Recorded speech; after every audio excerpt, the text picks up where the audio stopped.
Welcome everyone to Coaching in a Session. My name is Michael Rearden, and I'll be your mindset coach today. And today we're going to be talking about one of those controversial things, money. Do you have enough? Maybe. Do you want more? Probably. So we want all of this money in our life, but we don't necessarily have the skills to get it. So today we're going to be talking about how to get those skills and develop the brain and how to get more money and to think about money in a certain light. As always, make sure to like, comment, subscribe, and to share this video and our audio to help build a community of strong-minded people. Now, today I was like, well, how can I help people to think about money differently? And I had other great coaches on talking about money. But today I'm going to have a money coach, Denis Harhalakis, on how to get into a better state of mind.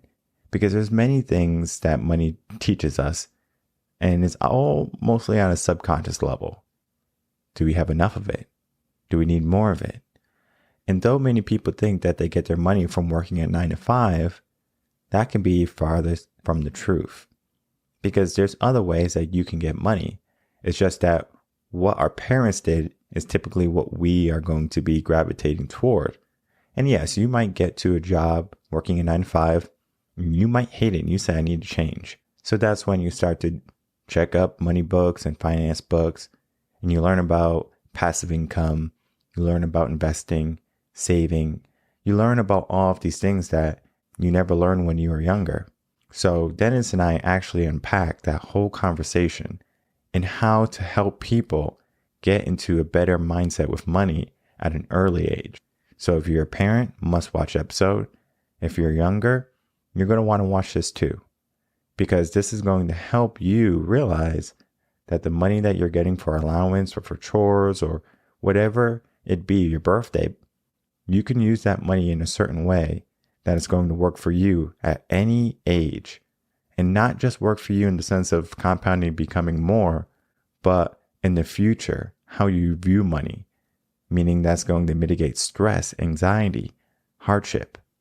You can get rid of that now with the way we think. So let's get into that interview with Denis and myself.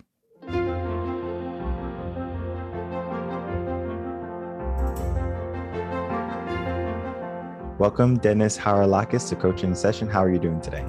I'm very well, Michael. How are you? I'm doing well. Thank you so much for coming on. And I have you on today. We're going to be talking about money coaching, what you do, and how you help people. So in your own words, can you please tell the world what you do and how you can help them? Yes. So my name is Denis Harhalakis. I'm a certified money coach. And I also set up a company called Cambridge Money Coaching. Money coaching looks at the patterns, the beliefs, the behaviors that we have around money, and it helps people to understand them. So understand the origins, build awareness. And once you have awareness, once you have an understanding of why you do what you do, it helps you to make better decisions. It reduces anxiety and other negative emotions, and it helps you communicate in healthy ways. So that's primarily the aim of money coaching, is to bring awareness to people around this thing called money, which is in their lives. But most of us have never really been shown how to use it or manage it. Is there a reason why many people haven't experienced that, where they say, well, my mom taught me how to deal with money, or my dad taught me how to deal with money? I know the school systems, I'm a former educator, and there's very few schools or districts that allow finance or accounting classes or just general talking about money as the curriculum for their students. So many people are just kind of going through life without knowing about money. Can we talk about that a little bit? Yeah, sure. Actually, there's a number of reasons why understanding money is hard. And the fact that we're not taught about it, at least not really, is one of them. The main reason that people find managing money so hard, their finances, is actually our brains that run basically everything. They're not wired for it, right? Brains didn't evolve to handle money, and not just because money's only like 5,000 years old. They just generally didn't. Brains are wired for short-term gratification and immediate response to danger. So in simplistic terms, what that means is, if there's something I want, well, then the best time to have it is obviously now, right? Short-term gratification. As well as wanting good things now, wherever possible, we also try and push discomfort into the future. So if you look at, what's the best time to start that training program, get on that diet, sort out my finances. Well, logically, when you and I are talking now, logically, it's now, but emotionally, it's in the future. Over the last 70 years or so, I'm not that old, but over the last 70 years or so, particularly recently, finance has become pretty complex, right? We have credit, which is started in like the 1960s, but it's basically everywhere now. The almost disappearance of physical cash, particularly in the last couple of years when no one was allowed to use cash and no one went out very much. In the UK, I'm sure it's the same in the US. We get a lot of direct debits and standing orders. We hardly get bills anymore. We just get emails. Then we have debit cards and we have credit cards. You've got complex tax system. You've got 401ks. And you've got stored value cards, and you've got store cards, and you've got Klarna, and you've got lay-by, and all this stuff is really, really complex. It's become very, very complex. If I look at driving a car, and I've been driving a car for 40 years, I don't think it's got very more complex. I think actually it's probably got easier. But finance really hasn't. And then of course you've got student debt, and all this stuff. And complexity makes us anxious. The two biggest stresses for humans and mammals in general are uncertainty and lack of control. And I think if you ask most people about finances, not just like whether they've been showed how to manage money growing up, but uncertainty and lack of control are features of most people's finances. And as we touched on, most of the time, no one shows us how. Like all my clients, the first question I ask is, anyone show you how to manage money? And the answer is always no. And obviously you can say, well, that's because they're coming to you. You're a money coach. But it's true across everybody that I talk to. Now, unfortunately, we don't start with a blank slate. We actually have, it's like a subconscious inheritance around money and around most things that influences us. Most of our beliefs about who we are, how families behave, how the world works, how money works, all that stuff comes from the environment in which we grew up. And very often that includes self-limiting beliefs that we have about ourselves or about ourselves and money. And messages that we grow up with in childhood, they can be very conscious. We can have things like, money doesn't grow on trees, or we don't talk about money, or you can't take it with you. But more often than that, they're subconscious. So they're picked up from the environment and the behavior of the people around us. So if you grew up in an environment where there was anxiety around bills, money arguments, all of that stuff soaks into our subconscious. And even the stuff we don't see. So growing up, we see the adults around us spending money. Do we see them saving money? Do we see them investing it? It's just not visible to us. And so this stuff has to be taught, and it's not always taught. Then if you do look into the kind of financial literacy space, a lot of people go, well, money's got numbers, right? We can turn money discussions into numeric discussions. So financial education that does exist is typically this austerity gospel about separate wants and needs. And, it's all about money and it's maths. And it's, what is it that you don't get? Why is budgeting so hard? But actually, the core of our relationship with money is emotional, because how I feel affects how I spend, and that affects how I feel. And so emotions really are a really important part of this. But our culture, it teaches us, particularly for men, for guys, that expressing emotions is unsafe. So money's linked to emotions, but talking about emotions is unsafe. The word emotional, even the word emotional, has very many negative connotations to it. And so we understand the messages from physical pain. My foot hurts, my head hurts. Maybe I need to take, Tylenol, or maybe I need to drink some water or get out the sun or whatever else it is. Right? We understand that feedback mechanism, but we resist the messages from emotional pain. We're told to man up, or, don't worry about it, it'll pass. And emotions are really important signals from the body, from the brain, and they're really important in making decisions. You can't ignore emotions. People without emotions are generally known as psychopaths. So emotions are really important, but we're taught not to ignore the messages from emotions. And our education process teaches us that if we don't understand something, we don't know why, there must be something wrong with us. I'm doing something wrong. I don't know what it is. It must be me. And we've heard this growing up, right? Why did you do that? What's wrong with you? Why don't you understand this? What's wrong with you? How could you say that? What's wrong with you? So we internalize a lot of this stuff around what we don't, something that we don't know, but we can't. So with money, right, we use it every day. That doesn't mean we know how to use it. Mm-hmm. And so we're like, I don't know what's wrong with me. We use this all the time. And because we're adults, right, we're expected to know how to do it. We have expectations around ourselves.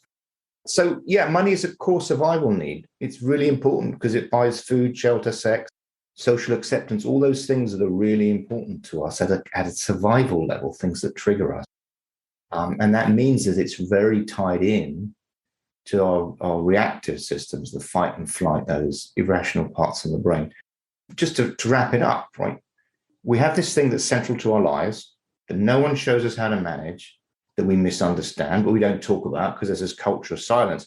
We're surrounded by people talking about money, but not about how we feel about it, how it makes us feel. That bit we don't talk about. Mm. And so this thing's wired to our emotions, our self-worth, and we make mistakes with it. And when we end up with mistakes, we end up with anxiety, guilt, shame, regret. And this blocks us. So if you not managing your finances, if you've got debt, no savings, unable to spend money, all this stuff is normal. And it's totally understandable based on your experiences growing up and how you feel about yourself and money and yourself. So I think that gives you hopefully a slightly bigger picture as to how this thing, that's in our lives that we just don't really understand. But when you start to pick it apart for people, they can begin to understand and see, right, that's the awareness building process. You said something early on where our brains are not structured for money, where we didn't develop for saying, well, we need to put something in our brain that's going to deal with money, right? Of course, we have basic survival, the fight or flight type of thing, how to, procure food. So we have the ability to stay alive. Over the years, we developed a barter system, and that barter system evolved into what money is, where I'm going to exchange my money that I worked for an item or a service. Sure. So now what people have done is that they've taken the action out of surviving, right? They don't have to go hunt anymore. They can go to the grocery store and they can buy a steak or they can buy some rice. They can do that because they have the money. So life has become more simplified in the sense of we don't have to go be hunters and gatherers anymore. So we have this value system. And just as you said it, we weren't developed to have a money system. We were developed to go out, be hunters, survivors, not so much of being in a plush home with the heat and the AC. And now, guess what? We just pay everything with money. So now we're so stressed about keeping this easy lifestyle because the brain understands something on the subconscious level that if I don't keep up with my money, I don't get this easy lifestyle.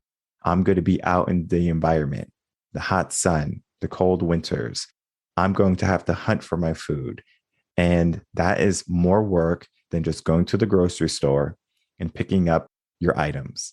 So now our brain is kind of like tricking us in the sense of it understood how difficult it was in the beginning and is understanding how easy it is now. So it's saying, well, I don't want to lose this. So then we have this attachment with money or with valuable items, right? It's called, materialistic type of mentality. Sure. So they have this unhealthy attachment. And what I find is that when many people, they get some money, they hold on to it really, really tight. And it's not so much that they're unwilling to give it away, it's that they're afraid that they won't have enough. They have that scarcity type of mindset where, yes, that money will do better if you invest it than sitting in a bank account or sitting underneath your mattress. But some people feel like they have to have this safety net per se. And I'm not against having a safety net, 3 to 6 months of living expenses saved up for in a case of emergency. I'm all for that. The problem is when you get there, what do you do with the remainder? Do you just keep tacking on and say, well, for a rainy day? And then now they're suffering because now they're working for money rather than have their money work for them. Again, we have this unhealthy relationship with money because we're thinking in the wrong mindset of my money can help me grow. And then we get into this idea, and some people know it. They think about passive income. Oh, I can purchase a bunch of homes with money, and those homes generate income for me. So now the money is kind of working as an investment, but that is another conversation that we don't really necessarily have. Is something that people have to go out and learn for themselves. Sure. So the conversation starts when we're young. It might be something that we talk about like at Walmart or at the local grocery store, or we say, you know what, money is one of those taboo things that we never had enough. So we just ignore the case that we don't have it. And I know growing up for me, we didn't necessarily talk about money in the sense of, all right, well, we got to save this amount of money. We got to invest this amount of money. It was always like, okay, well, we get our check and we have to use that money that we get for all the things we need for that week or that month. So it's kind of like we put ourselves in a rat race naturally from a young age because our parents don't take the time to say, hey, this is how money should be versus how I'm treating it. Because, yeah, this whole problem with money and how we view it can't be stopped with just parents waking up and saying, hey, I'm going to teach my kid how to do money like this versus how I learned how to do money. And then just saying, well, that is how I was taught. So I'm just going to keep going with that negative type of learning where the kid is going to suffer, especially if they go off to college, get all the student loan debt, and they don't even realize what this money is because in their head, they don't see it physically. They just know this is how much money I need. This type of service will get me this type of money. Now, when they're all done with college, they have a massive amount of debt and they have all of this stress. So I wanted to touch base on that conversation of money when we start younger, from when we're kids, how we talk to our kids about, well, this is what money is, how we should do it. This is cash. And then talking maybe the value about it, because I know there's two schools of thought. Money doesn't grow on trees can be negative. Money doesn't grow on trees can be a positive thing. So they understand that money is not something that they can just easily go get, just out in nature and they just pick it, right? They have to earn it. They have to work for it. Many thoughts on that? Wow. There's a lot to unpack in there. And you made a really interesting point that money doesn't grow on trees can mean different things to different people. Generally, the message is, no, you can't have it. That's what a lot of time parents are trying to say when you go, well, mom, can I have a bike, or can I have an ice cream, or can I have this? And like, money doesn't grow on trees. Mm-hmm. And so how you interpret that is what, and amongst all the other messages that you're getting, creates your relationship with money. I'm just going to unpack that slightly. Your relationship with money is, how do I feel about myself? How do I feel about money? And how do I feel about money and myself? There's three components to it. And how do I feel about myself is really important, because your relationship with anything, and it could be food, it could be exercise, it could be work, it could be your family, it could be your partner, whoever it is, it could be your church, starts with, how do I feel about myself? Then how do I feel about money, and how do I feel about money and myself come in after that? And that's based on the messages you got about money and the messages you got about money and yourself from that environment. And that starts really young. So most of what you believe around money, unless you've taken active steps to change it, will have been formed by the time you're 7, and definitely by the time you're 10 or 12, because that's when you absorb everything, how you feel the world works, how you think the world works, right? Because growing up, if you think about the learning process, we as adults, we go learning, right? School, conscious cognitive process, information comes in, we memorize it, we learn how to regurgitate it, and we spit it back out, right? That's not how kids learn. That's not how infants learn, because they don't have language. But an infant is wired to work out how to get its needs met, to stay alive, to feel safe. So the learning process for an infant is really, really powerful. It's subconscious, is really powerful, and it's based on everything that's going on around it. And that's why it forms such strong bonds for the rest of your life. because it's subconscious, it's powerful, it's automatic, and it's really important for survival to learn how to get your needs met, your physical needs met, and your emotional needs met. Because humans aren't born with any survival skills. They're pretty useless for a long period of time. You can watch a horse being born and it starts to run after 30 seconds. So much of that behavior is hardwired into all the other mammals. But for infants, it's not. You basically start with some DNA and a brain that starts to form connections. In fact, it's already doing it in the womb. So now the reason I'm talking about this is because it's really important to acknowledge the strength and the power of that early learning experience. So when you're talking about what do parents do, people come in with financial literacy courses, and you take 15-year-olds, 16-year-olds, you take kids that are about to go to college or wherever it is, and you go, oh, you need to learn about a loan, you need to learn about this, you need to learn about that.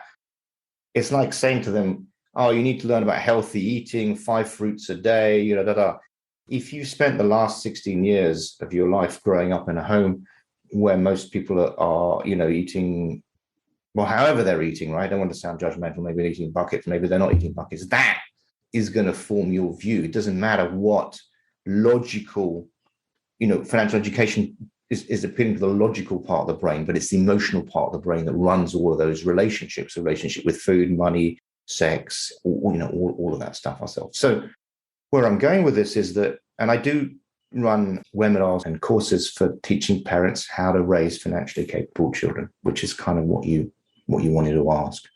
So they learn from what's going on around us. They learn from what they see us doing. If we shout and scream at each other about money, if we freak out when the bill arrives, if we try and hide debt or spending, if we use money to control or manipulate other people, that's what kids will learn. So the first point, the most important point, is understand your own money. As a parent, understand your own money behavior, build a healthy relationship with money, model good behavior around money. Part of the two main problems with this space is most people aren't aware of their own behavior. They're kind of aware of it in a subconscious sense, but they'll go, that's just who I am.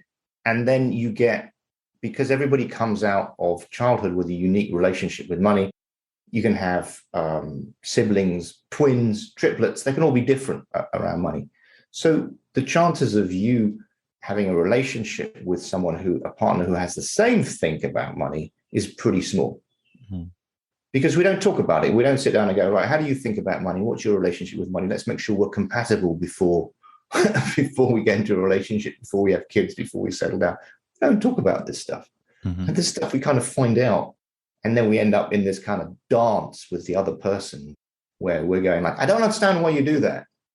And then the other person's going, well, you always do this, And so anyway, couples coaching around money is a separate issue. But when you think about it, right, I don't understand my behavior, and I definitely don't understand yours and why you keep doing that. So this creates an environment around money in the home environment that kids are growing up in. And it's difficult. They're looking for consistency in messaging, and it's got to be positive consistency in messaging. So if you've got someone going, I don't know why your dad always wastes money, or your mom always wastes money, or you can't spend any money, you're so tight, you're so mean, you're this, you don't care, and all that stuff, right? Money is the biggest cause of divorce and suicide in the Western world.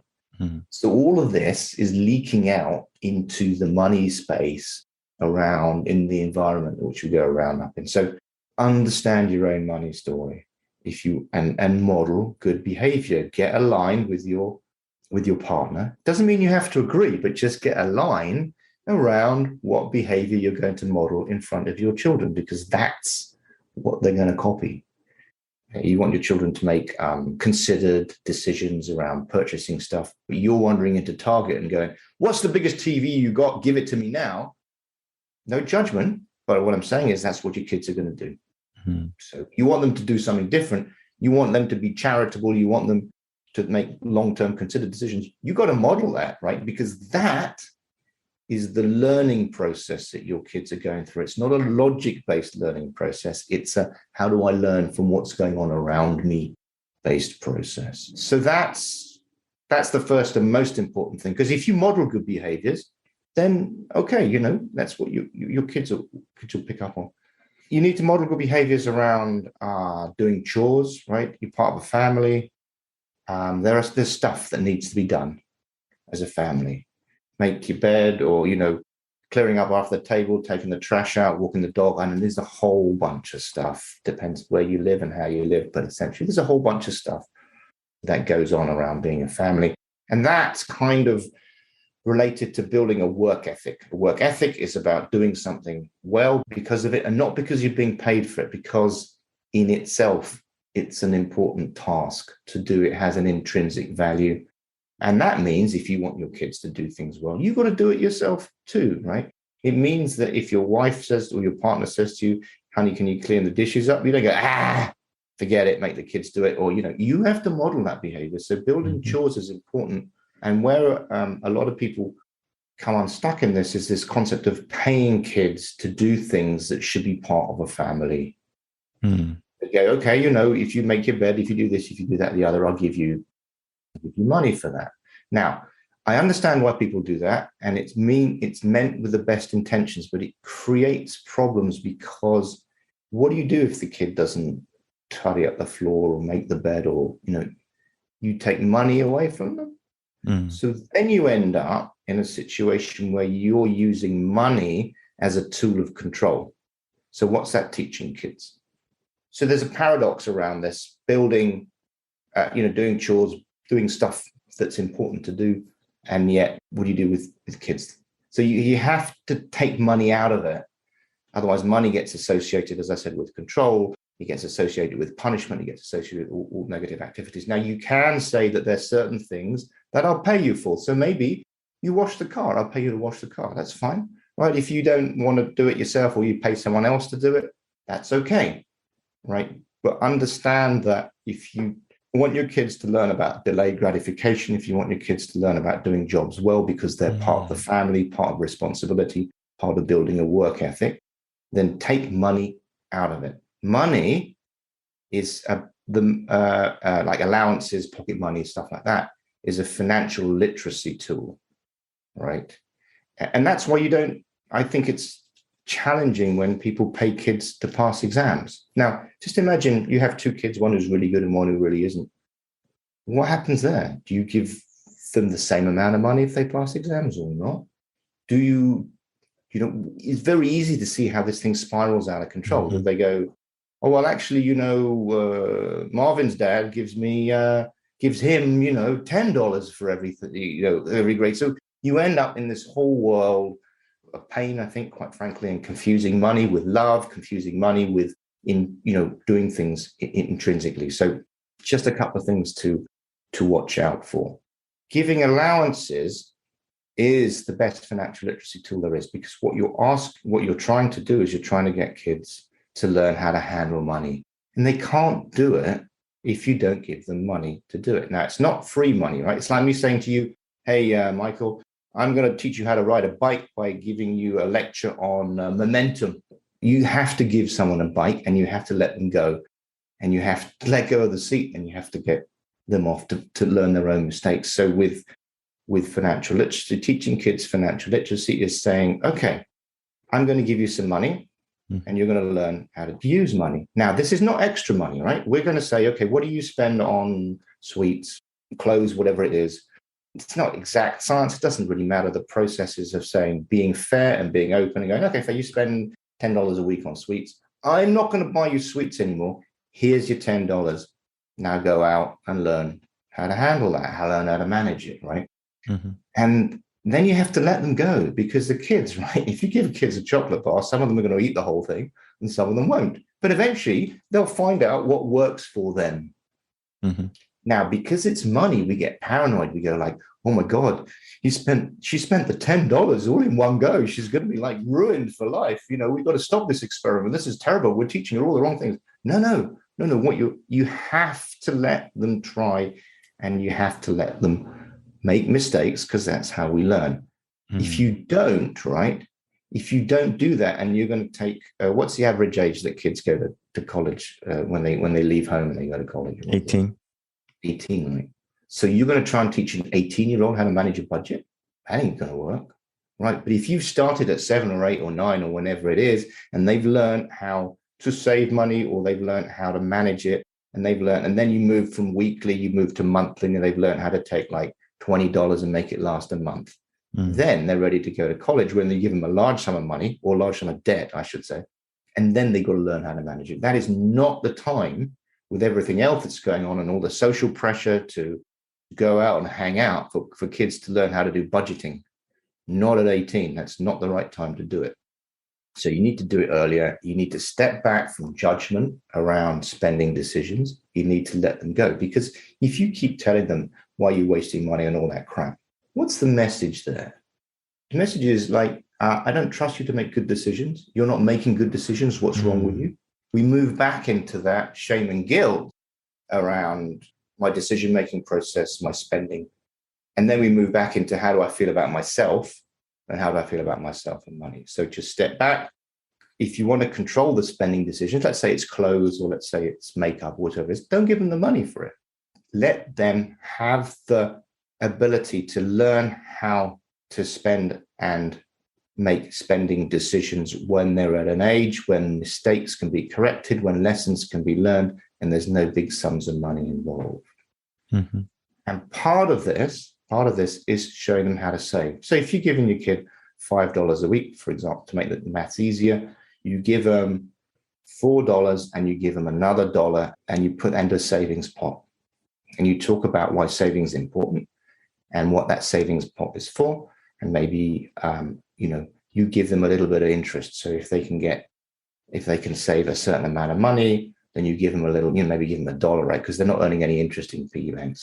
So you help them to understand and build the process of delayed gratification, to build the saving and to make it worthwhile for them to do that. Yeah, no, that is a lot to unpack there, but I'm going to unpack it. One of the ideas that I was given when I was younger was that you had to spend a lot of money. So my mom would go to the grocery store and she would get the $200 grocery bill, $300 grocery bill. So as soon as I became an adult, guess what my grocery bill was? $300 every single week. And I'm thinking, I'm only getting groceries for one person. Why is my grocery bill $300?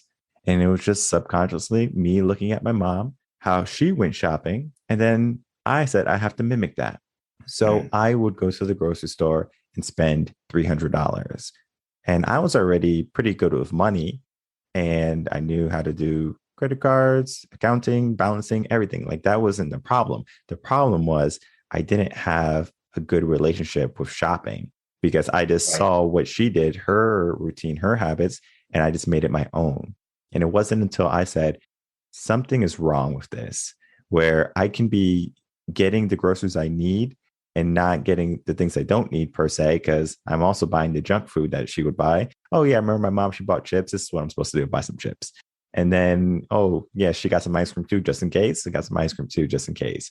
And then I'm getting all these unhealthy things, number one, but then I'm wasting all this money because yeah, it's nice once in a while to get a treat, whether it be ice cream, some chips, something like that. I'm not saying not to live your life, but how do you do it? If you can imagine growing up, you're buying a lot of sugary cereals, a lot of like individual packed goods. So whether they be like power bars or they be like fruit snacks, there's many things that kids will gravitate toward if they're hungry or they want something to eat. They would get that fruit snack. And then as adults, we're thinking, well, we need those fruit snacks because that's what we had. Our body changes. So we have to know what our body needs rather than what we gave our body when we were younger. So then that idea of, okay, I'm in control of my budget. How do I do that? Right. And then I started to think, well, let's break this down even more. If I have kids, how would I want to teach them about money? Because I don't want them to go to the grocery store and see me spending $300 on things that we don't necessarily need for the home. Right. And you're probably chucking some stuff away as well because you can't eat $300 worth of groceries. Exactly. So it's a lot of waste where it's like, okay, we're buying all this food, but we're not able to eat it. So things just get thrown away. And then I'm not being efficient with the money. And so I was like, okay, there has to be a way we can look at this. So I started to think, well, what happens if we split money into different areas where we can have spending money, we can have saving money, similar to how you said, put into a pot, and then we have investing money. And that's going to be for the early stages. And then it can kind of evolve a little bit later where we can talk about, well, let's add another pot. And that could be our charity pot where we give. So it evolves as we grow up in age. So of course, when they're young, let them make that mistake. You're 100% correct. Because if they don't realize that, okay, I had $10, I bought all my candy with $10. Now I don't know, like, where am I going to get $10 from again? Right? Am I going to ask mom or dad, or do I have to wait until next week? So just depending on how the parent is going to regulate that type of money. So maybe they say, I'm going to give you $9 a week, right? And that's going to be for you to figure out how you put into your pots. So maybe you put $6 into spending, you put $2 into savings and $1 into investing. And then you can kind of make something. Every time you reach $10, I give you $1 for savings. Every time you reach $10 for investing, I give you $2. So they learn, okay, I'm getting more money when I invest rather than I just save. So it is a way for parents to realize, like, okay, I'm teaching them about money, but I'm still allowing them to make mistakes. Because if they have no money in savings, they're not getting $1. If they're not investing, they're not getting $2 extra. Yeah. And what they do with that $2 extra can be to put in their pot for more investing, to compound it, because they're going to get to more $10 quicker if you think about it. And then or they can say, well, I'm just going to use my $10 and spend it. So it just depends on how they interpret that little bit. And then as they develop their cognitive levels of critical thinking, they're going to say, this is actually a better deal than me just going out and spending all my money. Did you want to say something on that? Yeah, and you're absolutely right. And I just want to emphasize that there is no judgment in my approach on this. Right? What you're looking to build is a healthy relationship with money, which means essentially conscious, positive engagement with finances. A lot of people grow up being told we don't talk about money, or money's rude, or money's dirty, or whatever else it is. So this has really bad consequences for people all their lives. So it's really about opening up the conversation to ways of thinking and the ways of handling money, the ways of understanding money, the ways of building a conscious, positive relationship with money. And I'm glad you mentioned the investing and the charity piece, because there are actually two more pieces as well to this. One is open money conversations. Right? Kids come home. How much money does daddy earn? How much money does mommy earn? Stuff like that. A lot of people go, ooh, no, we don't talk about that sort of stuff. Now, what that means is to a child, it's like, oh, right. Oh, we don't talk about money. Okay, fine. That's, clearly a problem. And so the answer to that is don't shut down money conversations. You talked about having very open money conversations, and that's really hard for a lot of people. My advice in this space is always start with a question. Oh, that's really interesting. Why did you ask that question? See, if kids come to you and they're asking questions, their minds are kind of open for learning. So if you've told a kid, no, we don't talk about money, and then like the week before they go to college, you sit them down and go, right, now we need to have that money chat, you're wasting your time. You've missed your moment. Their minds are not on it right then. They were on it when they came to you, and they might have asked a money question, like, any question, like whatever it is. But if you shut it down because you're like slightly triggered and freaked out by it, then you shut them off from that. So whatever they do, whatever question they ask, they come to you and go, how much money do we have in the bank? Are we rich? Oh, how much money do we earn? How much debt do we have? You never shut it down. You say, that's a really interesting question. What made you think that? What made you ask that? And that's going to give you a little bit of time to think about it. And it's also going to give you some context, because if the kids have been talking about it in the playground or whatever else it is, you go one way with the conversation.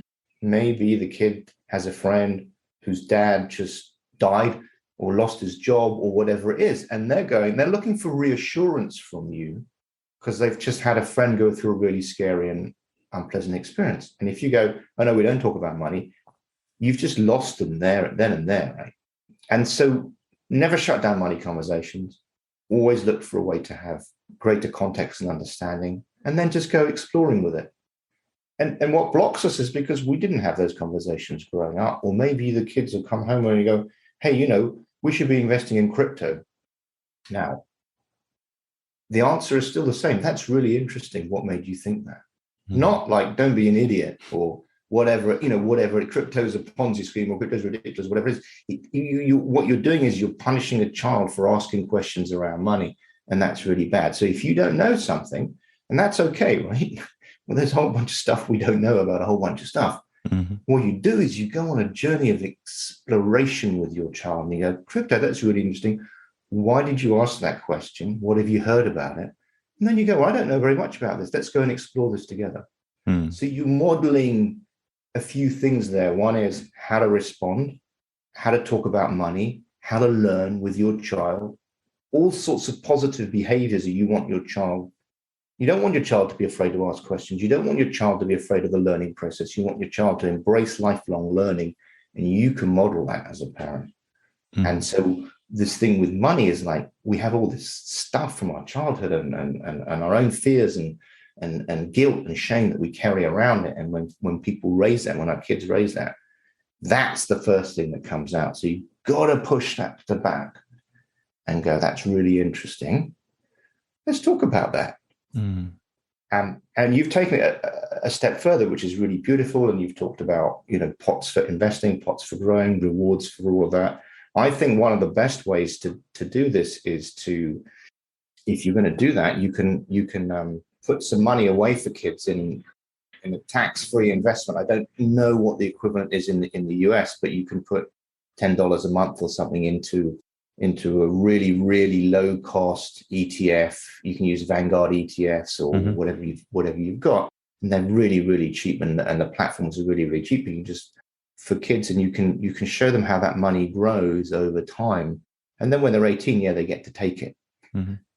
But what you've given them is two things. It's a really powerful message in compounding and long-term investing over 18 years. I put $10 up, $120 a month into this. I haven't done the calculation recently, but if we assume kind of normal growth projections, that's going to give you something like $4,000 when the kid's 18. So you can start that when they're 1 or 0. And you've given them a really powerful lesson in regular saving, regular investing, compounding. Now, parents come to me, they go, oh, well, yeah, what happens if they spend all the money when they're 18? I go, well, actually, that's kind of up to you, isn't it? What have you modeled at that point in time around behavior to them?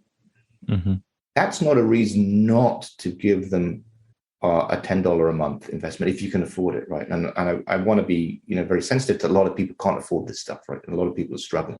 So I'm well aware of that. But if you can, this is another great way of showing kids how to do that so that when they're 18, they can go, oh, wow, that's been really interesting. If I leave that, it'll double every 10 years.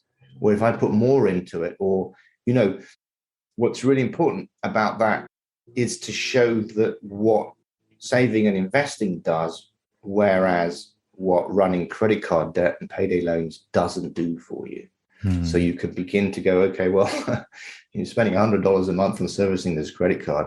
If you put $100 a month into the US stock market then you would have, the calculations I've done is something like $300,000 after 40 years. So I'm throwing big numbers out there, but what I'm trying to share is that building awareness of what is, potentially open to people and having positive conscious engagement with your finances is really, really important. You know that, and I guess we're both talking about ways to ensure that we do it. And the same thing is around charity. I just would say that charity, I think, is a very personal thing, but telling kids to be charitable doesn't make them charitable. You have to do it yourself. You can't tell a kid to be like kind and caring and sharing without doing it yourself.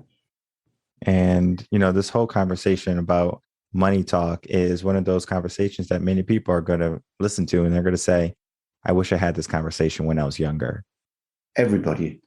And everybody. And that's going to be powerful because now if you're a parent, even if you're an uncle or aunt, you can still have that conversation with someone who's younger in your family.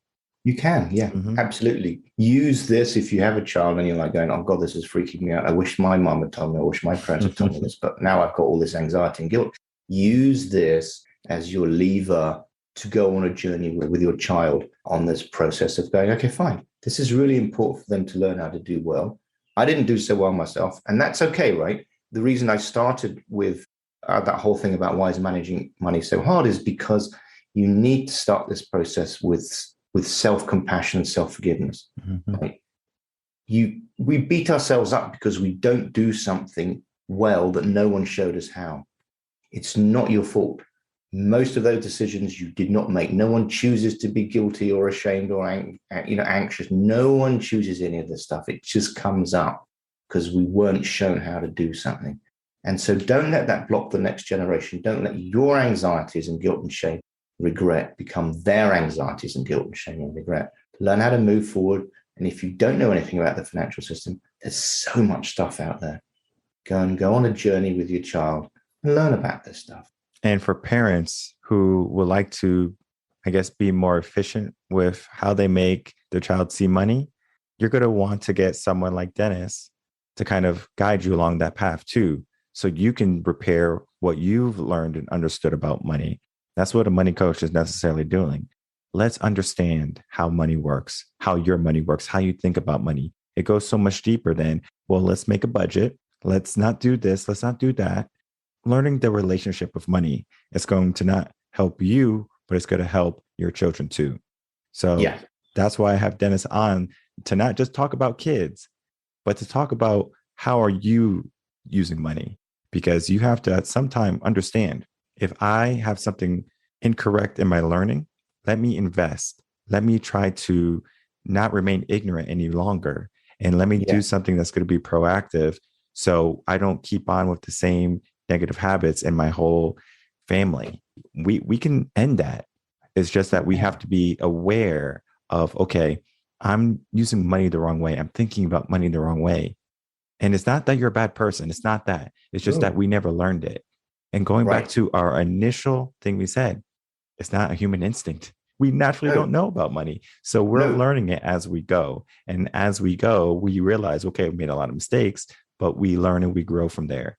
So then we just have to do our best to get better and make sure our offspring is better.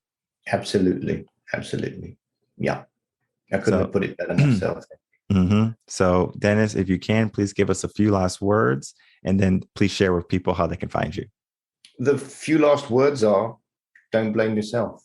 Look at some of the things that you think and feel and believe around money and ask yourself, are they helping me? Are they making the future easier? Are they taking me towards the person I want to be, or away from the person I want to be? And step back and go, okay, well, if they're not helping me, that awareness piece is the key to change. And if you need help, reach out. There is quite a lot of stuff around in this. So the first thing is, don't blame yourself, and then look for ways, small ways, to build better habits, to have better engagement, and to model that behavior for your children. So if you want to find me, I'm in England. I'm at cambridgemoneycoaching.uk. That's all one word, cambridgemoneycoaching.uk. There's stuff on my website, my blog, my resources around this.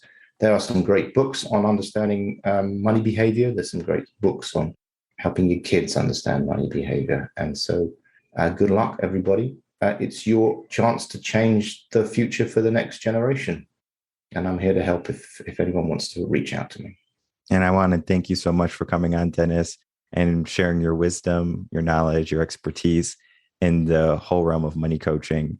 And I know many people who are going to reach out to you, they're going to have that question in the back of their mind.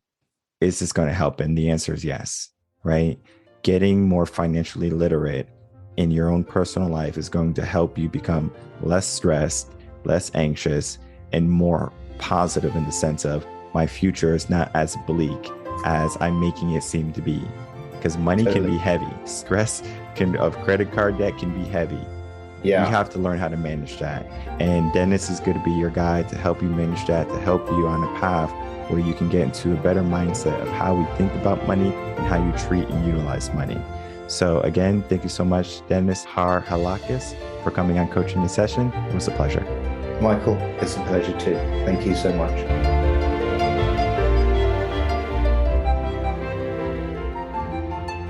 A huge thank you to Denis Harhalakis for coming on Coaching a Session and helping us with our money way of thinking.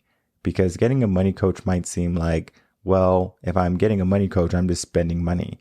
Well, yes, you're investing in yourself.